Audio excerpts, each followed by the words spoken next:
Hello दोस्तों, नमस्कार। Skill take परिवार में आप सभी का एक बार फिर स्वागत है।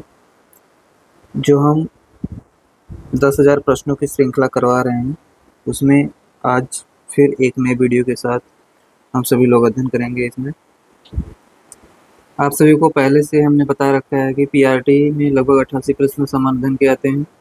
जूनियर में 32 प्रश्न आते हैं। बीपीएससी का एग्ज़ाम होता है, टीआरई का। और साथ ही साथ जो टीजीटी और पीजीटी में, उसमें भी 32 प्रश्न समान अध्ययन के आते हैं।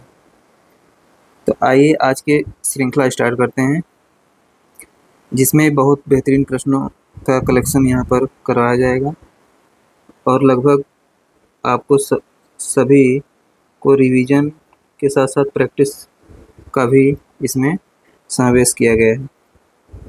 तो आइए आज के प्रश्नों को देखते हैं। सभी बेहतरीन प्रश्न हैं। और हाँ, इससे पहले हमने लगभग 24 वीडियो इसी चैनल पर अपलोड किया हुआ है, तो आप लोग उसको भी जाकर प्लेलिस्ट बना है, प्लेलिस्ट में जाकर देखिए। जो भी नए बच्चे हों उन सभी को अवश्य देखना है, तभी इन सब जो वीडियो को आप देखेंगे आगे, तभी आप इसका बेनिफिट उठा पाएंगे, क्योंकि उसमें भी हमने बहुत चीज़ें बहुत अच्छे से बताया है। आइए आज के प्रश्न स्टार्ट करते हैं। यहाँ पहला प्रश्न दिया गया है, निम्नलिखित बांधों का मिलान उन नदियों से करें जिन पर वे बने हैं। पहला यहाँ दिया गया हीराकुंड बांध, दूसरा नागार्जुन सागर बांध, तीसरा सरदार सरोवर बांध और डी में लिया टिहरी बांध। ई दिया गया है राणा प्रताप सागर बांध। इधर नदियों के नाम दिया गया है चंबल नदी, नर्मदा नदी, कृष्णा नदी, महानदी नदी और भागीरथी नदी। तो यहाँ जो दिया गया है इसको हमें मैच कराना है। एक कोट वाले प्रश्न है, तो इन सभी में अगर आपको एक भी पता है या दो पता है, तब भी आप इसको बहुत आसानी से कर सकते हैं। जैसे देखिए, यहाँ हम टिहरी बांध अगर किसी को पता है कि वो भागीरथी नदी पर है, तब भी आप पकड़ ले जाएंगे। देखिए डी का पाँचवा कहाँ है, डी का पाँचवा यहाँ भी है, डी का पाँचवा यहाँ भी दिया गया है। आइए एक और देखते हैं इसमें कोई, जैसे हीराकुंड बांध महानदी नदी पर बना है। अब बी से पकड़िए आप, कोई भी आपको पता हो तो आप उससे मैच करा सकते हैं। तो हीराकुंड बांध महानदी पर बना है, तो इसमें ए का चौथा देखिए यहाँ दिया है, इसलिए इस प्रश्न का राइट जवाब तो सही हो जाएगा। इसको भी मैच करा देंगे। नागार्जुन सागर बांध, नागार्जुन कृष्णा नदी पर, सरदार सरोवर बांध ये नर्मदा नदी पर बना है और राणा प्रताप सागर बांध चंबल नदी पर बना है। आशा करते हैं आप सभी समझ पाए होंगे। और हाँ, आज के जो प्रश्न हम करवा रहे हैं, इसमें हम कैसे कम समय में प्रश्नों को अच्छे से सॉल्व किया जाता है पेपर में, इस पर ज़्यादा फोकस करके चीज़ों को करवाएंगे। आइए दूसरा प्रश्न देखते हैं। यहाँ दूसरा प्रश्न जो दिया गया है, इसमें भी कोड टाइप के प्रश्न आंसर रखे गए हैं और प्रश्न में भी कोड टाइप के थोड़ा स्टेटमेंट दिया गया है। देखिए यहाँ पहले लिखा गया है, निम्नलिखित में से कौन सितंबर 1928 में स्थापित हिंदुस्तान सोशलिस्ट रिपब्लिकन आर्मी के संस्थापक सदस्य था। तो पहला यहाँ दिया गया है भगत सिंह, दूसरा जीतेंद्रनाथ, तीसरा अजय घोष, चौथा फणींद्र नाथ घोष। नीचे दिए गए कोड का प्रयोग कर सही उत्तर चुनिए। केवल एक, केवल दो और तीन, केवल एक, दो, तीन, उपरोक्त में से एक से अधिक, उपरोक्त में से कोई नहीं। इस प्रश्न का राइट जवाब हो जाएगा भगत सिंह ही उसमें शामिल थे, जिन्होंने हिंदुस्तान सोशलिस्ट रिपब्लिकन आर्मी का संस्थापक सदस्य। इस प्रश्न का राइट जवाब पहला ऑप्शन, केवल एक। आइए नेक्स्ट क्वेश्चन देखते हैं। हाँ, आपको यहाँ पर सितंबर 1928 का डेट भी याद रखना है, क्योंकि कभी कभी डायरेक्ट ही पूछ लिया जाता है कि हिंदुस्तान सोशलिस्ट रिपब्लिकन आर्मी का स्थापना वर्ष कब हुआ था। 1928 आपको याद रखना है। आइए नेक्स्ट क्वेश्चन देखते हैं। यहाँ नेक्स्ट क्वेश्चन में दिया गया है, प्राकृतिक वर्ण द्वारा प्रजातियों की उत्पत्ति का सिद्धांत किसके द्वारा दिया गया था। चार्ल्स डार्विन पहला ऑप्शन दिया गया है, वालेस दूसरा ऑप्शन दिया गया है, ए वाइसमैन तीसरा ऑप्शन दिया गया है, उपरोक्त में से एक से अधिक चौथा ऑप्शन दिया गया है, उपरोक्त में से कोई नहीं पांचवा ऑप्शन दिया गया है। इस प्रश्न का राइट जवाब हो जाएगा चार्ल्स डार्विन। आइए नेक्स्ट प्रश्न देखते हैं। गैस का उपयोग गैस बिल्डिंग के लिए किया जाता है। आपको भी पेपर में ऐसे ही सॉल्व करना है जैसे हम आपको सॉल्व करके दिखा रहे हैं। एसिटिलीन पहला ऑप्शन दिया गया, मीथेन दूसरा ऑप्शन दिया गया, हीलियम तीसरा ऑप्शन दिया गया, उपरोक्त में से एक से अधिक चौथा दिया गया, उपरोक्त में से कोई नहीं पांचवा ऑप्शन दिया गया। इस प्रश्न का राइट जवाब हो जाएगा एसिटिलीन। ऐसे आप टिक कर लेंगे, फिर ऑप्शन को रंग लेंगे। आइए नेक्स्ट क्वेश्चन देखते हैं। नेक्स्ट क्वेश्चन में यहाँ दिया गया है, निम्न में से कौन सी धातु सबसे अधिक नमनीय धातु है। तो सबसे अधिक नमनीय धातु यहाँ पूछा गया है। पहला तांबा ऑप्शन यहाँ दिया गया है, सोना दूसरा ऑप्शन दिया गया है, एल्युमिनियम तीसरा ऑप्शन दिया गया है, उपरोक्त में से एक से अधिक चौथा, उपरोक्त में से कोई नहीं पांचवा। इस प्रश्न का राइट जवाब हो जाएगा सोना। गोल्ड इसका जो संकेत होता है AU। आइए नेक्स्ट क्वेश्चन देखते हैं।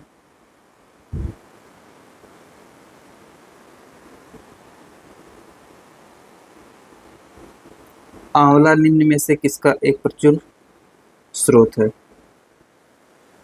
तो ऑप्शन यहाँ दिया गया है, एंटासिड पहला ऑप्शन, एसिटिलिक अम्ल दूसरा ऑप्शन, एस्कॉर्बिक अम्ल तीसरा ऑप्शन, उपरोक्त में से एक से अधिक चौथा, उपरोक्त में से कोई नहीं पांचवा। इस प्रश्न का राइट जवाब हो जाएगा एस्कॉर्बिक अम्ल। आइए नेक्स्ट क्वेश्चन देखते हैं। नेक्स्ट क्वेश्चन में जो दिया गया है, पृथ्वी का चुंबकीय क्षेत्र निम्न के कारण है। तो पृथ्वी का चुंबकीय क्षेत्र यहाँ पूछा जा रहा है, किसके कारण होता है। डायनामो प्रभाव के कारण होता है, डाप्लर प्रभाव के कारण होता है, सौर प्रभाव के कारण होता है, उपरोक्त में से एक से अधिक, उपरोक्त में से कोई नहीं। इस प्रश्न का राइट जवाब है डायनामो प्रभाव के कारण होता है। डायनामो प्रभाव इस प्रश्न का राइट जवाब। जैसे आपकी पृथ्वी ऐसे हो गई गोल, इसमें आपको कोर सेंटर में मिल जाता है, फिर ऐसे लेयर बने हुए हैं, तो डायनामो प्रभाव यहाँ देखने को मिलता है। ज्योग्राफी में आप इसको बहुत डिटेल से पढ़ते हैं, तो आपको एक रफली फिगर हम बना के समझा दिए हैं। जैसे डायनामो होता है एक उसमें चुंबक लगे रहते हैं N और S, फिर उसमें एक कुंडली लगा के घुमाया जाता है, तो वहाँ चुंबकीय क्षेत्र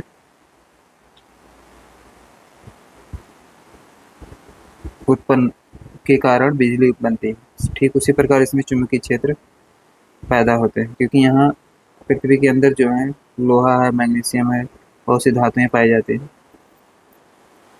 फिर चुंबकीय क्षेत्र ऐसे बन जाता है। आइए नेक्स्ट प्रश्न देखते हैं। रफली आपको समझाने के लिए हमने बताया है यहाँ पे, इसको आप डिटेल से ज्योग्राफी के सेक्शन में पढ़ेंगे। आइए नेक्स्ट क्वेश्चन देखते हैं। हाँ, इस प्रश्न में बहुत लोग सौर प्रभाव भी मार सकते हैं, तो सौर प्रभाव आपको नहीं टिक करना है क्योंकि यह गलत है। आइए नेक्स्ट क्वेश्चन देख लेते हैं।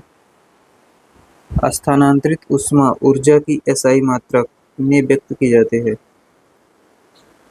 एम्पियर में पूछ रहा है, व्यक्त की जाती है, जूल में व्यक्त की जाती है, किलोवाट में व्यक्त की जाती है, उपरोक्त में से एक से अधिक, उपरोक्त में से कोई नहीं। इस प्रश्न का राइट जवाब हो जाएगा जूल, ऊर्जा का मात्रक जूल। आइए नेक्स्ट क्वेश्चन देखते हैं। इस प्रश्न में बोला गया है, निम्नलिखित में से कौन मोनेरा समूह में है। मोनेरा समूह पूछा जा रहा है इसमें। तो मशरूम पहला ऑप्शन दिया गया है, खमीर दूसरा ऑप्शन दिया गया है, जीवाणु तीसरा ऑप्शन दिया गया, उपरोक्त में से एक से अधिक चौथा, उपरोक्त में से कोई नहीं पांचवा। तो मोनेरा समूह के अंतर्गत जीवाणु आते हैं। जीवाणु जो है मोनेरा समूह के अंतर्गत आते हैं। बायोलॉजी में ये सब बहुत डिटेल से चीज़ें करवाई जाती हैं। यहाँ आपको बस कैसे टिक करना है, यदि आप पढ़े तो आप बहुत आसानी से फटाक से इसको टिक कर पाएंगे, नहीं तो सोचने का कोई मतलब नहीं रहता है MCQ करते समय। या तो फिर आप अंधी मारी, अंधी सही हो गया तो ठीक है, और नेगेटिव मार्किंग है तो अंधी मारना ठीक नहीं रहता। नेगेटिव मार्किंग नहीं है तो आप टिक कर सकते हैं कोई भी एक ऑप्शंस। आइए नेक्स्ट क्वेश्चन देखते हैं। इस प्रश्न में जो बोला गया है, इसमें निम्नलिखित में से कौन सी गैस वायुमंडल में ओजोन छिद्र के निर्माण के लिए जिम्मेदार। बेंजो प्राइम पहला ऑप्शन दिया गया है, हाइड्रोकार्बन दूसरा ऑप्शन दिया गया है, क्लोरोफ्लोरोकार्बन तीसरा ऑप्शन दिया गया, उपरोक्त में से फिर चौथा ऑप्शन दिया गया, उपरोक्त में से कोई नहीं पांचवा ऑप्शन है। इस प्रश्न का राइट जवाब हो जाएगा क्लोरोफ्लोरोकार्बन। इसी को शॉर्ट फॉर्म में CFC भी लिख के आता है कहीं कहीं पे। ओजोन छिद्र बहुत ज्यादा पूछा जाता है ऐसा। ओजोन छिद्र के कारण ही पृथ्वी पर पराबैंगनी किरणें आएंगी यदि छिद्र लंबे समय तक रहा तो, और उससे पराबैंगनी किरणों से ही कैंसर, त्वचा कैंसर होगा, बहुत बड़े पैमाने पर होगा। इसीलिए ओजोन छिद्र जो है वो कम ही हो तो ज़्यादा बेटर है। आइए नेक्स्ट प्रश्न देखते हैं। कैल्शियम हाइपोक्लोराइट को आमतौर पर किस नाम से जाना जाता है? कैल्शियम हाइपोक्लोराइट तो बोरोडेक्स पहला ऑप्शन दिया गया है, ब्लीचिंग पाउडर दूसरा ऑप्शन, लाफिंग गैस तीसरा ऑप्शन, उपरोक्त में से एक से अधिक, उपरोक्त में से कोई नहीं, पांचवा ऑप्शन दिया गया। इस प्रश्न का राइट हो जाएगा ब्लीचिंग पाउडर। ब्लीचिंग पाउडर को कैल्शियम हाइपोक्लोराइड भी बोला जाता है, इसका एक अन्य नाम है ब्लीचिंग पाउडर का, कैल्शियम हाइपोक्लोराइड। आइए नेक्स्ट प्रश्न देखते हैं। इस प्रश्न में दिया गया निम्नलिखित में से कौन सा मानव मस्तिष्क का मुख्य सोचने वाला भाग है? तो मुख्य सोचने वाला भाग कौन सा है? प्रश्न ऑप्शन यहाँ रखे गए हैं। पश्चिम मस्तिष्क पहला ऑप्शन है, प्रमस्तिष्क दूसरा ऑप्शन दिया गया, मध्य मस्तिष्क तीसरा ऑप्शन दिया गया, उपरोक्त में से एक से अधिक चौथा ऑप्शन दिया, उपरोक्त में से कोई नहीं पांचवा ऑप्शन दिया गया। इस प्रश्न का राइट जवाब हो जाएगा प्रमस्तिष्क। जो सोचने का मुख्य सोचने वाला भाग होता है प्रमस्तिष्क ही होता है। आइए नेक्स्ट क्वेश्चन देखते हैं। अग्निशामक यंत्र में किस गैस का उपयोग होता है? पहला ऑप्शन दिया गया है नाइट्रोजन, दूसरा है सल्फर डाइऑक्साइड, तीसरा कार्बन डाइऑक्साइड, चौथा उपरोक्त में से एक अधिक, पांचवा उपरोक्त में से कोई नहीं। इस प्रश्न का राइट जवाब है कार्बन डाइऑक्साइड। तो जो CO2 होता है वही जो है अग्निशामक यंत्र में भरा होता है, या इसमें कोई मतलब नहीं है, सल्फर डाइऑक्साइड भी नहीं भरा रहता है। आइए नेक्स्ट क्वेश्चन देखते हैं। किस अंतर्राष्ट्रीय संगठन ने बच्चों के अधिकारों का उल्लंघन करने वाले देशों की सूची वैश्विक सूची में इजराइल को शामिल किया? संयुक्त राष्ट्र पहला ऑप्शन दिया गया, अंतर्राष्ट्रीय संगठन के बारे में पूछ रहा है, रिपोर्टर्स साइंस फ्रंटियर्स दिया गया है दूसरा ऑप्शन, अंतर्राष्ट्रीय न्यायालय तीसरा ऑप्शन रखा गया है, उपरोक्त में से एक से अधिक चौथा ऑप्शन रखा गया है, उपरोक्त में से कोई नहीं पांचवा ऑप्शन रखा गया है। इस प्रश्न का राइट जवाब होगा संयुक्त राष्ट्र। इसी को UN भी बोला जाता है, यूनाइटेड नेशन। आइए नेक्स्ट क्वेश्चन देखते हैं। एक साधारण उपकरण है जिसका उपयोग या तो विद्युत परिपथ को वियोजित करने या इसे पूर्ण करने के लिए किया जाता है। तो ट्रांजिस्टर पहला ऑप्शन दिया गया है, स्विच दूसरा ऑप्शन दिया गया, संधारित्र तीसरा ऑप्शन दिया गया, उपरोक्त में से एक से अधिक, चौथा उपरोक्त में से कोई नहीं पांचवा। देखिए विद्युत परिपथ को वियोजित करने या इसे पूर्ण करने के लिए किया जाता है, तो क्या किया जाता है? स्विच ही किया जाता है ना, स्विच इस प्रश्न का राइट जवाब। आइए नेक्स्ट क्वेश्चन देखते हैं। एक घर की छत से धरातल की ओर एक पत्थर गिराया जाता है, पत्थर की गतिज ऊर्जा अधिकतम होगी।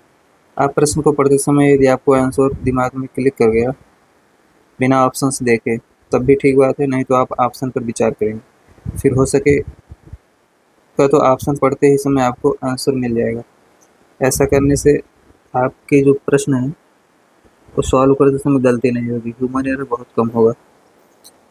यहाँ दिया गया है, इसके गिराए जाने के तत्काल बाद जब यह ठीक आधे रास्ते पर होता है, धरातल को स्पर्श करने से तत्काल पहले, उपरोक्त में से एक से अधिक, उपरोक्त में से कोई नहीं। इस प्रश्न का राइट जवाब होगा धरातल को स्पर्श करने से तत्काल पहले। आइए नेक्स्ट क्वेश्चन देखते हैं। नेक्स्ट क्वेश्चन में दिया गया है, विश्व में किन्हीं दो देशों के मध्य सबसे लंबी सीमा निम्नलिखित में से किन के मध्य है? दो देशों के मध्य सबसे लंबी सीमा, तो कनाडा और संयुक्त राज्य अमेरिका पहला ऑप्शन दिया गया, चिली और अर्जेंटीना दूसरा ऑप्शन दिया गया, भारत और चीन और भारत दूसरा ऑप्शन दिया गया, उपरोक्त में से एक से अधिक, उपरोक्त में से कोई नहीं। इस प्रश्न का राइट जवाब होगा कनाडा और संयुक्त राज्य अमेरिका, ये बहुत लंबी सीमा साझा करते हैं। जैसे इसका मैप भी आपको बना के दिखा देते हैं।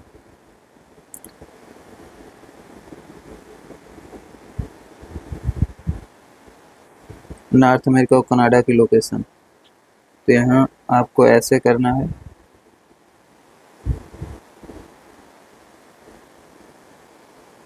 ठीक। तो यहाँ से एक बाउंड्री ऐसे निकली है, यही जो सीमा बनाती है। कनाडा इधर यूएसए है, इधर कनाडा है। ये बहुत लंबी बाउंड्री है। आइए नेक्स्ट क्वेश्चन देखते हैं। वे पौधे जिनमें बीज होते हैं लेकिन फल नहीं होते हैं कहलाते हैं। एंजियोस्पर्म पहला ऑप्शन दिया गया है, जिम्नोस्पर्म दूसरा ऑप्शन दिया गया है, टेरिडोफाइट तीसरा ऑप्शन दिया गया, उपरोक्त में से एक से अधिक चौथा ऑप्शन दिया गया, उपरोक्त में से कोई नहीं पांचवा ऑप्शन दिया गया। इस प्रश्न का राइट जवाब होगा जिम्नोस्पर्म, नग्नबीजी। इसी को नग्नबीजी भी बोला जाता है। आइए नेक्स्ट क्वेश्चन देखते हैं। निम्नलिखित में से किसे मिश्रित ग्रंथि के रूप में जाना जाता है? मिश्रित ग्रंथि, तो यकृत पहला ऑप्शन दिया गया है, थायराइड दूसरा ऑप्शन दिया गया है, अग्नाशय तीसरा ऑप्शन दिया गया है, उपरोक्त में से एक से अधिक चौथा ऑप्शन दिया गया, उपरोक्त में से कोई नहीं पांचवा ऑप्शन दिया गया। इस प्रश्न का राइट जवाब होगा थायराइड, सॉरी अग्नाशय, पैनक्रियाटिक ग्लैंड इसको बोला जाता है। जो अग्नाशय हमारा है यह मिश्रित ग्रंथि के अंतर्गत आता है।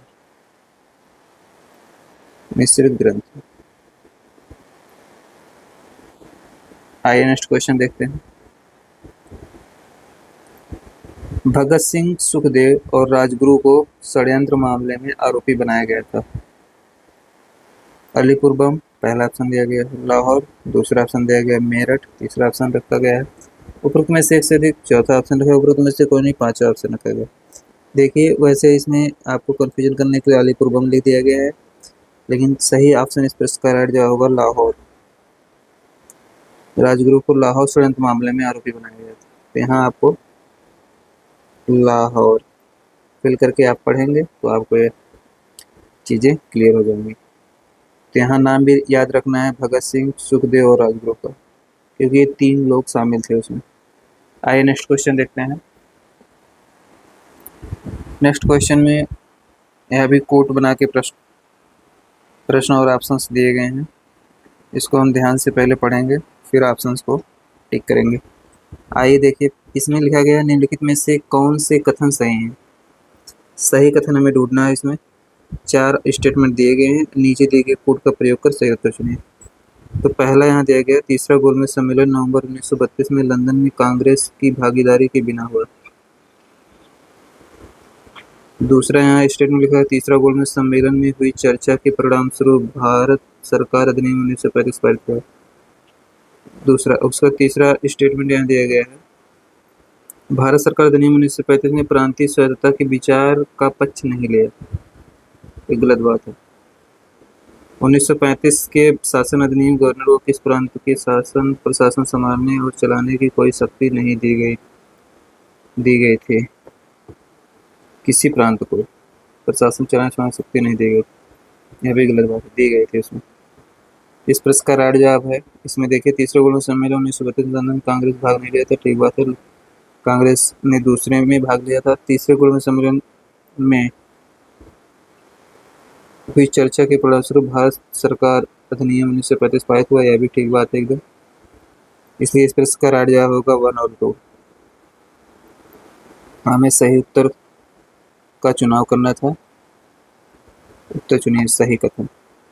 तो सही कथन है ये, 2 स्टेटमेंट इसमें गलत है। अभी गलत कथन पूछा होता तो ये दोनों सही हो जाते, तो यहाँ बन जाता तीसरा चौथा ऑप्शन। तो ऐसे चीज़ों को आपको छांटना रहता है, इसमें आपको पेशेंस के साथ पढ़ना रहता है। आपके पास एक जानकारी है उससे रिलेटेड, तो उसी को इससे मैच कराना रहता है, इसी स्टेटमेंट से। आइए नेक्स्ट क्वेश्चन देखते हैं। नेक्स्ट क्वेश्चन में, एक घास के मैदान के पारिस्थितिकी तंत्र में एक टिड्डा खाद्य श्रृंखला में की भूमिका निभाता है। टिड्डा किस भूमिका में होता है खाद्य श्रृंखला में? पहला यहाँ उत्पादक दिया गया है, दूसरा यहाँ प्राथमिक उपभोक्ता दिया गया है, तीसरा द्वितीयक उपभोक्ता दिया गया है, चौथा उपरोक्त में से एक से अधिक, पांचवा उपरोक्त में से कोई नहीं। तो जो टिड्डा होगा घास है, घास को अगर टिड्डा खाएगा, टिड्डे को यदि सांप ने खा लिया, सांप या मेंढक, टिड्डों को सांप ने खा लिया तो ये उत्पादक हुआ, उत्पादक, और यह हुआ प्राथमिक उपभोक्ता, क्योंकि टिड्डा घासी को तो खाएगा, तो प्राथमिक उपभोक्ता ये आ गया, फर्स्ट कंज्यूमर। आइए नेक्स्ट क्वेश्चन देखते हैं। नेक्स्ट क्वेश्चन में दिया गया है, निम्नलिखित में से कौन सा ex-situ संरक्षण का उदाहरण नहीं है। ex-situ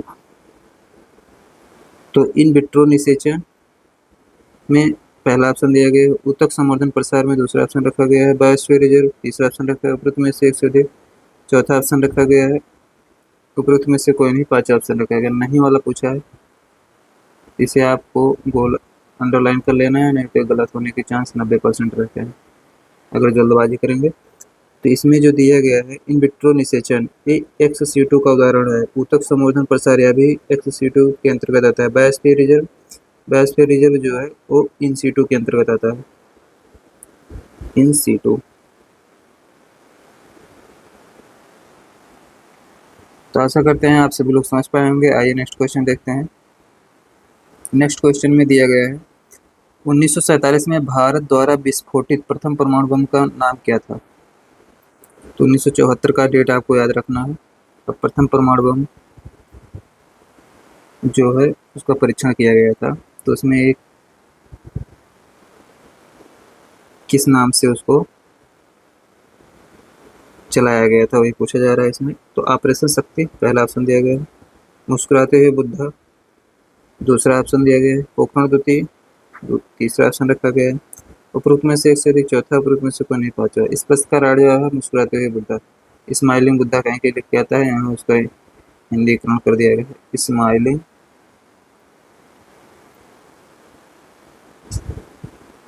बुद्ध।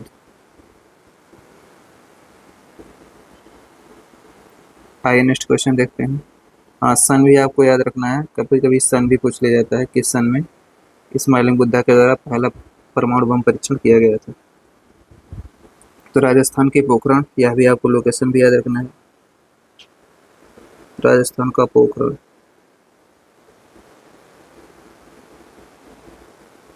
इस समय इंदिरा गांधी जी पीएम थी। आइए नेक्स्ट क्वेश्चन देखते हैं।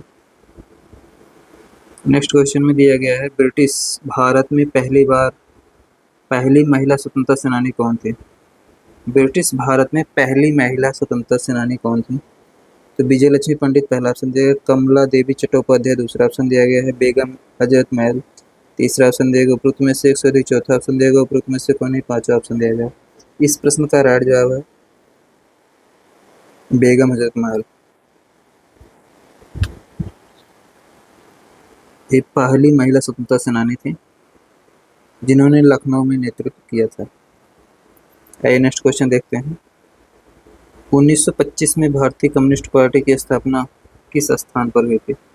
स्थान का नाम पूछ रहा है, कभी कभी भारतीय कम्युनिस्ट पार्टी की स्थापना वर्ष भी पूछ लेता है, तो 1925 आप याद रखेंगे।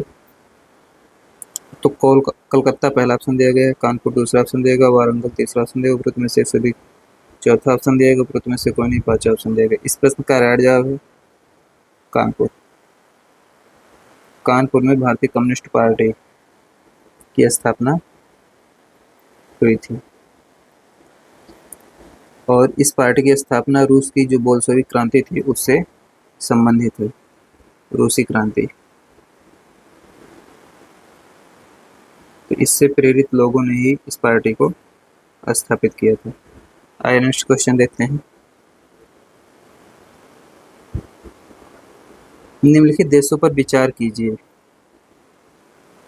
4 देश का नाम यहाँ दिया गया है, फिनलैंड पहला नाम है, जर्मनी दूसरा नाम दिया गया है, नॉर्वे तीसरा नाम, रूस चौथा नाम। उपरोक्त में से कितने देशों की सीमा उत्तरी समुद्र के साथ लगती है। उत्तरी समुद्र नॉर्थ सी। ये मैपिंग का प्रश्न है, जिन भी बच्चों ने मैपिंग अच्छे से किया होगा वो बहुत आसानी से इसको कर पाएंगे। जैसे फिनलैंड दिया है, तो जर्मनी दिया है, नॉर्वे दिया है, रूस दिया है। रूस का जो लोकेशन है वह जो है नॉर्थ सी से नहीं साझा करता और जर्मनी भी नहीं साझा करता। तो यहाँ जो फिनलैंड और नॉर्वे जो दिया है यही इस प्रश्न का राइट जवाब है। तो इसमें क्या है, कितनी देशों की सीमा, तो इसमें केवल दो। देख रहे हैं कितना घुमाया है, केवल दो देश इसमें उत्तरी समुद्र के साथ सीमा लगाते हैं। आइए नेक्स्ट क्वेश्चन देखते हैं। नेक्स्ट क्वेश्चन में दिया गया है चौम मास्क नृत्य किस देश में मनाया जाता है। चौम मास्क नृत्य है तो भारत में मनाया जाता है पूछ रहा है, भूटान में मनाया जाता है पूछ रहा है, नेपाल में मनाया जाता है पूछ रहा है, उपरोक्त में से एक से अधिक, उपरोक्त में से कोई नहीं। तो चौम मास्क नृत्य जो है भूटान में मनाया जाने वाला एक नृत्य है। आइए नेक्स्ट क्वेश्चन देखते हैं। यहाँ भी फिलिंग काफ़ी बड़ा प्रश्न लिखा गया है, लेकिन धैर्य से हम इसको पढ़ेंगे। निम्नलिखित अवतरण को पढ़िए और उस विकल्प का चयन कीजिए जो रिक्त स्थानों में दिए गए सही क्रम में भरते हैं।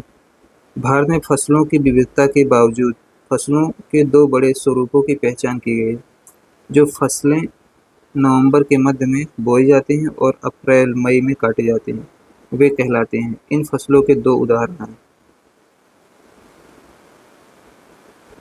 तो अप्रैल मई में काटी जाने वाली फसल कौन सी होती है? यदि आप खेती से थोड़ी बहुत जानकारी रखते होंगे इसको बहुत आसानी से टेक कर लेंगे।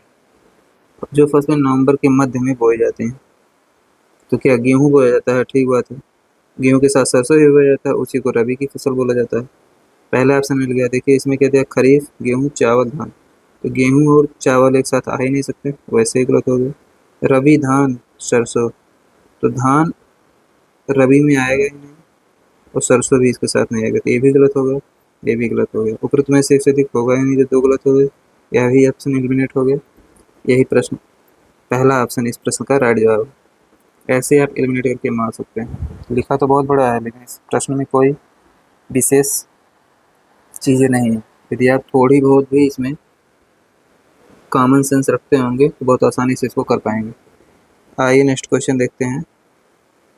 नेक्स्ट क्वेश्चन जो दिया गया है, श्री नारायण धर्म परिपालन SNDP आंदोलन के संस्थापक कौन थे? श्री नारायण धर्म परिपालन SNDP आंदोलन के संस्थापक कौन थे, आप पूछा जा रहा है इसमें। तो आयंग काली पहला ऑप्शन दिया गया है, डॉक्टर BR अम्बेडकर दूसरा ऑप्शन रखा गया है, श्री नारायण गुरु तीसरा ऑप्शन रखा गया है, उपरोक्त में से एक से अधिक चौथा ऑप्शन रखा, उपरोक्त में से कोई नहीं पांचवा ऑप्शन रखा गया। इस प्रश्न का राइट जवाब होगा श्री नारायण गुरु। श्री, देखिए इसमें नारायण नाम भी मिल रहा है इसलिए आप इसको याद रखेंगे। और कभी श्री नारायण गुरु के बारे में कुछ पूछा जाए तो नारायण धर्म परिपालन SNDP, कभी कभी SNDP भी पूछा जा सकता है। आंदोलन के संस्थापक कौन थे? तो आपको हर तरीके से अपनी प्रिपरेशन मजबूत करनी है। आइए नेक्स्ट क्वेश्चन देखते हैं। तो इस प्रश्न में जो दिया गया है, ग्रीन हाइड्रोजन और नवीकरणीय ऊर्जा निर्माण परियोजना के लिए विदेशी मुद्राओं में ऋण विकल्प प्रदान करने पर ध्यान केंद्रित करने के लिए IREDA के नया कार्यालय कहाँ खोला गया? तो नोएडा भारत पहला ऑप्शन दिया गया है, अबू धाबी यूनाइटेड अरब अमीरात दूसरा ऑप्शन दिया गया, गांधीनगर तीसरा ऑप्शन भारत दिया गया, उपरोक्त में से एक से अधिक चौथा, उपरोक्त में से कोई नहीं पांचवा। इस प्रश्न का राइट जवाब हो जाएगा गांधीनगर भारत में खोला गया है एडा का नया मुख्यालय। आइए नेक्स्ट क्वेश्चन देखते हैं। ये भी इसमें लिखा रहेगा विदेशी मुद्राओं के विकल्प प्रदान करने पर और ग्रीन हाइड्रोजन और नवीकरणीय ऊर्जा विनिर्माण परियोजना के लिए। देख रहे हैं दो तीन चीजें इसमें दिया गया है और उसी को मिक्स करके पूछ लिया गया है। तो आइए नेक्स्ट क्वेश्चन देखते हैं। प्रश्न तो आसान रहते हैं, अगर आपने पढ़ाई की है तो आप धैर्य से पढ़ेंगे, बहुत आसानी से आप टिक कर पाएंगे। देवबंद आंदोलन के केंद्र में स्थित संस्था दारुल उलूम देवबंद के संस्थापक कौन? तो रशीद अहमद गंगोही पहला ऑप्शन दिया गया है, मोहम्मद इकबाल दूसरा ऑप्शन दिया गया है, मोहम्मद कासिम नानोतवी तीसरा ऑप्शन दिया, उपरोक्त में से एक से अधिक चौथा ऑप्शन दिया गया, उपरोक्त में से कोई नहीं पांचवा ऑप्शन दिया गया। इस प्रश्न का राइट जवाब होगा मोहम्मद कासिम नानोतवी और रशीद अहमद गंगोही। इसमें दो ऑप्शन सही हैं, इसलिए इस प्रश्न का राइट जवाब हो जाएगा उपरोक्त में से एक से अधिक। चौथा प्रश्न इस प्रश्न का राइट जवाब होगा। आइए नेक्स्ट क्वेश्चन देखते हैं। नेक्स्ट क्वेश्चन में दिया गया है उधम सिंह ने का बदला लेने के लिए माइकल ओडायर को मार डाला। एक व्यक्तिगत शिकायत के कारण, पहला ऑप्शन दिया गया है। स्थानीय लोगों के धार्मिक मामलों में उनका हस्तक्षेप था इसलिए उनको मार डाला। जलियांवाला बाग हत्याकांड के कारण मार डाला। उपरोक्त में से एक से अधिक, उपरोक्त में से कोई नहीं। तो ये दोनों इसमें बकवास दिया गया है, इसका कोई मतलब नहीं है। तो जलियांवाला बाग हत्याकांड के कारण उधम सिंह ने माइकल ओडायर को मार डाला था। तो माइकल ओडायर को किसने मारा था? उधम सिंह। पूछा जाता है प्रश्न डायरेक्ट, इसलिए हमने इसको हाईलाइट कर दिया है, आप इसको ध्यान रखेंगे। तीसरा प्रश्न इस प्रश्न का राइट जवाब है तीसरा ऑप्शन। आइए नेक्स्ट क्वेश्चन देखते हैं। नेक्स्ट क्वेश्चन में दिया गया है अनुसूचित जातियों और अनुसूचित जनजातियों में महिलाओं के लिए आरक्षित सीटों का अनुपात क्या है? कम से कम 25%, पहला ऑप्शन दिया गया। कम से कम 50%, दूसरा ऑप्शन दिया गया। कम 1/3 से कम, तीसरा ऑप्शन दिया गया। उपरोक्त में से एक से अधिक, चौथा ऑप्शन दिया गया। उपरोक्त में से कोई नहीं, पांचवा ऑप्शन दिया गया। इस प्रश्न का राइट जवाब होगा 1/3 से कम नहीं हो सकता। महिलाओं के लिए आरक्षित सीटों का अनुपात 1/3 से कम नहीं हो सकता किसी भी कीमत पर। आइए नेक्स्ट क्वेश्चन देखते हैं। उस बांध की पहचान करें दो जो दक्षिण भारत में स्थित है। दक्षिण भारत के बांध का नाम पूछा जा रहा है। यदि आपने बांधों के बारे में थोड़ी बहुत जानकारी होगी तो बहुत आसानी से इसको पकड़ लेंगे, टिक कर पाएंगे ऑप्शन को। देखिए, रिहंद बांध पहला ऑप्शन दिया गया है। मैट्रू बांध दूसरा ऑप्शन दिया गया है। गांधी सागर बांध तीसरा ऑप्शन दिया गया। उपरोक्त में से एक से अधिक, चौथा ऑप्शन दिया गया। उपरोक्त में से कोई नहीं, पांचवा ऑप्शन दिया गया है। तो रिहंद बांध और गांधी सागर बांध ये आपको नॉर्थ इंडिया में मिलेगा और दक्षिण भारत में आपको मैट्रू बांध मिलेगा। नाम से ही आपको क्लियर हो जा रहा होगा कि मैट्रू बांध दक्षिण भारत में होगा। आइए नेक्स्ट क्वेश्चन देखते हैं। निम्नलिखित में से किसे 1938-1939 में भारतीय राष्ट्रीय कांग्रेस के अध्यक्ष के रूप में चुना गया था? 1938 और 1939 में। तो सुभाष चंद्र बोस पहला ऑप्शन दिया गया है। डॉक्टर राजेंद्र प्रसाद दूसरा ऑप्शन दिया गया है। सी राजगोपालाचारी तीसरा ऑप्शन दिया गया। उपरोक्त में से एक से अधिक, चौथा ऑप्शन दिया गया। उपरोक्त में से कोई नहीं, पांचवा ऑप्शन दिया गया। इस प्रश्न का राइट जवाब होगा सुभाष चंद्र बोस। सुभाष चंद्र बोस को 1938-39 में भारतीय राष्ट्रीय कांग्रेस के अध्यक्ष के रूप में चुना गया था। आइए नेक्स्ट क्वेश्चन देखते हैं। नेक्स्ट क्वेश्चन में दिया गया है ब्लाइंड रिवर डॉल्फिन कहाँ पाई जाती है? तो ब्लाइंड रिवर डॉल्फिन कहाँ पाई जाती है? अरब सागर में पाई जाती है, बंगाल की खाड़ी में पाई जाती है पूछा जा रहा है, गंगा में पाई जाती है ऐसा पूछा जा रहा है। उपरोक्त में से एक से अधिक, उपरोक्त में से कोई नहीं।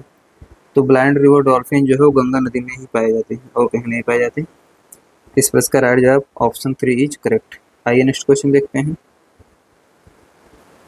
नेक्स्ट क्वेश्चन में जो दिया गया है यह भी कोट वाला प्रश्न है, इसको हमें धैर्य से पढ़ना है फिर ऑप्शंस को टिक करना है। देखिए, निम्नलिखित में से कौन से सही कथन है यहाँ दिया गया है। नीचे दिए गए विकल्पों में से सही उत्तर का चयन कीजिए। सही उत्तर हमें छांटना है और सही कथन यहाँ कौन सा दिया गया है उसे हमें चेक करना है। तो पहला यहाँ दिया गया है ए, बी.डी. सावरकर फर्ग्यूसन कॉलेज के स्नातक थे। फर्ग्यूसन कॉलेज के स्नातक थे। बी ऑप्शन दिया गया बी.डी. सावरकर ने कृष्ण वर्मा के छात्रवृत्ति की पेशकश को स्वीकार किया और जून 1906 में लंदन चले गए। सी वाला यहाँ दिया गया है जो स्टेटमेंट, बी.डी. सावरकर ने नासिक में मित्र मेला की स्थापना की थी। डी वाला ऑप्शन दिया गया बी.डी. सावरकर ने the Indian war of independence 1857 नाम पुस्तक लिखी थी। ई वाला ऑप्शन दिया गया बी.डी. सावरकर इंडिया हाउस के सदस्य बने। अब यहाँ इस प्रश्न को रखने का एक ही मतलब है कि आपको इनके बारे में 4 स्टेटमेंट आपको पता होना चाहिए, 4-5 स्टेटमेंट, क्योंकि सब कुछ इसमें पूछ लिया गया है, कुछ बचा नहीं है। तो इसमें फर्गूसन कॉलेज के स्नातक थे, ठीक बात है। कृष्ण वर्मा के साथ छात्रवृत्ति पेशकश से पहले जून 1906 में लंदन चले गए थे, यह भी ठीक बात है। सावरकर नासिक में मित्र मेला की स्थापना किए थे, यह भी ठीक बात है। BD. Savarkar the Indian war of independence 1857 पुस्तक लिखी थी, यह भी ठीक बात है। बी.डी. सावरकर इंडिया हाउस के सदस्य बने थे, यह भी इसमें ठीक बात लिखा गया। तो यदि आपने कॉन्सेप्ट पढ़ते समय थोड़ी बहुत डिटेलिंग की होगी तो आप बहुत आसानी से इसको कर पाएंगे। देखिए यहाँ इस प्रश्न का राइट जवाब है केवल ए बी सी डी और ई। इसमें तीसरा ऑप्शन सही है क्योंकि सभी इसमें सही है, ए बी सी डी और ई। इसमें डी नहीं दिया गया, इसमें शायद ई नहीं दिया गया है, इसमें डी नहीं दिया गया, इसलिए ये दोनों गलत हो गए। तीसरा ऑप्शन यहाँ सही है। आइए नेक्स्ट क्वेश्चन देखते हैं। अब आप इसको, अगर आपको नहीं पता है कोई स्टेटमेंट तो आप उसको यहाँ से क्लियर करके याद कर लीजिए, इससे कभी भी प्रश्न आएगा तो आप सही कर पाएंगे। यही पढ़ने का सही अप्रोच होता है। और जीएस को एक बार में आप नहीं तैयार कर सकते हैं, आपको थ्योरी भी पढ़ना पड़ेगा और साथ ही साथ क्वेश्चन लगाना पड़ेगा। और यदि आप क्वेश्चन लगा रहे हैं तो उसके साथ साथ थ्योरी भी पढ़िए, दोनों ही कंडीशन आपको ठीक रहना चाहिए। उल्टा सीधा क्वेश्चन लगा रहे हैं एमसीक्यू तो थ्योरी पढ़िए, और थ्योरी पढ़ रहे हैं तो उसके साथ साथ एमसीक्यू भी सॉल्व कीजिए, तभी आपके अंदर परफेक्शन आएगा और तभी चीज़ें आपको क्लियर होंगी। नहीं तो इतना आसानी से, क्योंकि सब्जेक्ट ज़्यादा होते हैं, लगभग 4 सेक्शन आपको सोशल साइंस का कवर करना रहता है, जिसमें ज्योग्राफी है, हिस्ट्री है, पॉलिटी है और साथ ही साथ इकोनॉमिक्स आते हैं। फिर साइंस के सेगमेंट में आप देखेंगे तो साइंस में भी आपको लगभग बायोलॉजी, केमिस्ट्री, फिजिक्स और कंप्यूटर पढ़ना रहता है, और इसके साथ साथ आपको current affair plus static GK पर भी थोड़ा बहुत काम करना रहता है। तो इसलिए आप सभी को सिस्टम से पढ़ेंगे तभी काम हो पाएगा, नहीं तो इन सभी सब्जेक्ट को पढ़ने में बहुत टाइम निकल जाएंगे। आइए नेक्स्ट क्वेश्चन देखते हैं। नेक्स्ट क्वेश्चन में दिया गया है पश्चिमी घाट और पूर्वी घाट दक्षिण भारत में निम्नलिखित में से किस स्थान पर मिलते हैं? तो सतपुड़ा पहाड़ियों पर मिलते हैं, पहला ऑप्शन दिया गया है। नल्ला पहाड़ियाँ, दूसरा ऑप्शन दिया गया नीलगिरी पहाड़ियाँ, तीसरा ऑप्शन दिया गया है उपरोक्त में से चौथा ऑप्शन उपरोक्त में से कौन है? पाँचवा। इस प्रश्न का राइट जवाब होगा नीलगिरी पहाड़ियाँ। तो नीलगिरी पहाड़ियाँ जो है वहीं पर पूर्वी घाट और पश्चिमी घाट का मिलन बिंदु होता है। देखिए यहाँ फिगर के माध्यम से आपको बता देते हैं। तो जो इसको हम पश्चिमी घाट कहते हैं और इसको पूर्वी घाट बोला जाता है। तो नीलगिरी की पहाड़ियाँ यहाँ है, फिर यहाँ एक गैप बन जाता है, तो ऐसे कुछ करके यही जो नीलगिरी की पहाड़ी है, यहीं पर पश्चिमी घाट और पूर्वी घाट का मिलन बिंदु। आइए नेक्स्ट क्वेश्चन देखते हैं। नेक्स्ट क्वेश्चन में जो दिया गया है यह भी कूट वाला प्रश्न है, इसको भी हम बहुत धैर्य से पढ़ेंगे। विभाजन के बाद स्वराज पार्टी के नेताओं ने एक समूह का गठन किया जिसे उत्तरदायित्व के रूप में जाना जाता है। वे थे मदन मोहन मालवीय, पहला दिया गया इसमें, लाला लाजपत राय, दूसरा दिया गया है एनसी केलकर, तीसरा ऑप्शन है, तीसरा मतलब स्टेटमेंट दिया गया है सी आर दास, चौथा नाम दिया गया है। निम्नलिखित कोट में से सही उत्तर चुनें। तो स्वराज पार्टी के नेताओं के समूह का गठन किया जिसे उत्तरदायी के रूप में जाना जाता है। तो इसमें 3 लोग शामिल थे, मदन मोहन मालवीय जी शामिल थे, लाला लाजपत राय भी शामिल थे, एनसी केलकर भी शामिल थे। सी आर दास इसमें शामिल नहीं थे, इसलिए इस प्रश्न का राइट जवाब 1, 2, 3, पहला ऑप्शन इसका सही है। आइए नेक्स्ट क्वेश्चन देखते हैं।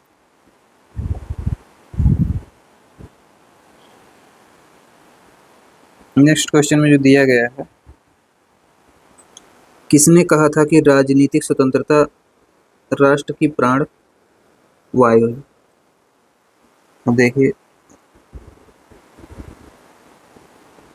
स्वतंत्रता संग्राम के दौरान बोला गया स्टेटमेंट है। तो यहाँ जो ऑप्शन रखा गया है, बाल गंगाधर तिलक पहला ऑप्शन दिया गया है, बिपिन चंद्र पाल दूसरा ऑप्शन दिया गया है, अरविंद घोष तीसरा ऑप्शन दिया गया है, उपरोक्त में से एक से अधिक चौथा ऑप्शन, उपरोक्त में से कोई नहीं पांचवा ऑप्शन दिया गया है। इस प्रश्न का जो राइट जवाब है वह है ऑप्शन नंबर 3। अरविंद घोष जी ने ऐसा स्टेटमेंट स्वतंत्रता संग्राम के दौरान दिया था कि राजनीतिक स्वतंत्रता राष्ट्र की प्राण वायु है। तो दोस्तों आज का ये लास्ट क्वेश्चन था और एक ज़रूरी सूचना भी है आप सभी लोगों के लिए कि जो हम करवा रहे हैं प्रश्नों को, उसमें लगभग 10,000 प्लस प्रश्न हमें करवाना है। तो आप सभी लोगों को इसमें रिवीजन भी हो जा रहा है अच्छा खासा, और प्लस आपको इसको प्रैक्टिस के तौर पर भी देखना है। ये दोनों चीज़ें आपको इतने प्रश्न में देखना है। इससे आपको कम से कम आप मान चलिए 500 कॉन्सेप्ट आपको तैयार हो जाएंगे बहुत बेहतरीन तरीके से। और अगर आप साथ साथ थ्योरी भी कर रहे हैं, कहीं से भी पढ़िए आप थ्योरी, या टीचर से पढ़िए किसी, या फिर क्या नाम है बुक से पढ़िए, या कहीं से भी आप उसको कवर कर रहे हैं, जहाँ पर आपको प्रॉब्लम हो रही हो क्वेश्चन को लगाते समय, उस थ्योरी को आपको क्लियर कर लेना है। आधे घंटे 15 मिनट दे दो तो आपका रिवीजन बहुत अच्छे से हो जाएगा, प्रैक्टिस भी अच्छे से हो जाएगी। आप जो पेपर में ह्यूमन एरर करते हैं, जैसे छोटी छोटी गलतियाँ हो जाती हैं पढ़ने में, या फिर उसको टिक करने में, या गोला भरने में, इन सब चीज़ों को यहीं से ही क्लियर किया जा सकता है। नहीं तो ये गलतियाँ कभी सुधरेंगे नहीं, चाहे जितना एग्जाम आप दे लीजिए, चाहे जितना आपको कॉन्सेप्ट पता हो, या भी जानिए आपको प्रैक्टिस करना तो अनिवार्य है।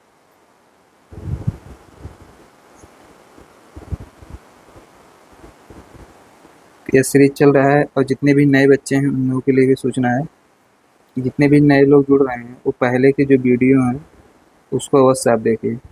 जीएस समाधान का हम यहाँ संपूर्ण समाधान आपको एमसीक्यू के माध्यम से करवाने की पूरी कोशिश कर रहे हैं।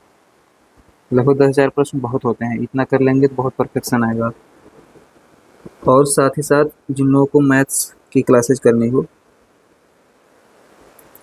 इसी चैनल पर एनटीपीसी के नाम से वीडियो पड़ता है, आरआरबी, तो उनकी इसके जो प्रश्न हैं वो हूबहू बीपीएससी में आते हैं, क्योंकि अर्थमेटिक यहाँ भी ज़्यादा पूछा जाता है, अर्थमेटिक यहाँ भी ज़्यादा पूछा जाता है बीपीएससी में, तो डायरेक्ट आपको देखने को मिलेंगे। आप वहाँ से भी मैथ्स को अपना मजबूत कर सकते हैं। बेहतरीन क्लास है, और आप पूरा विश्वास करके पढ़िए उसको, क्योंकि चीज़ें चेकआउट की गई हैं इसीलिए आपको बताया जा रहा है, और जो चीज़ें आपके लिए यूज़फुल नहीं होंगी उसको यहाँ बताने का कोई मतलब नहीं है। तो आशा करते हैं आज सभी लोग समझ पाए होंगे जो मैं कहना चाहता हूँ। तो फिर नेक्स्ट वीडियो में फिर मुलाकात होगी, तब तक के लिए पढ़ते रहिए। धन्यवाद।